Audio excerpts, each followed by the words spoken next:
Forti Sant'Angelo huwa wieħed mill-fortifikazzjonijiet protagonisti fl-istorja ta' Malta. Iż-sbuħija tal-Forti Sant'Angelo inkixfet aktar issa li tlesta x-xogħol ta' restawr.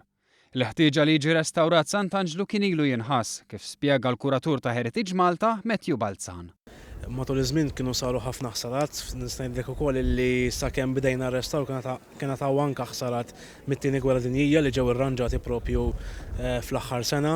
Kien hawn partijiet li kienu fi stat verament ħażin u fil-fatt għalhekk ukoll kien hemm bżonn urġenti ta' restawr għax kien hawn partijiet li kienu waslu biex jintilfu.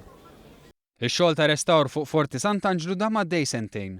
U fost is-sejbiet storiċi li se jitgawdew mill-pubbliku kien hemm partijiet minn kif kienet il-fortizza fl-1530.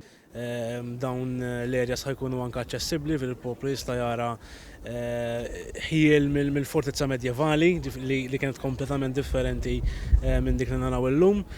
U fil-fatt hija xi ħaġa pjuttost rari għal Malta li nsibu fortifikazzjonijiet medjevali. Matul il-jum tal-ħadd il-pubbliku kellu l-opportunità li jżur Forti Sant'Angelo u jara r-restawr ta' dan il-post kif ukoll veduti mill-isbaħ tal-Port il-Kbir.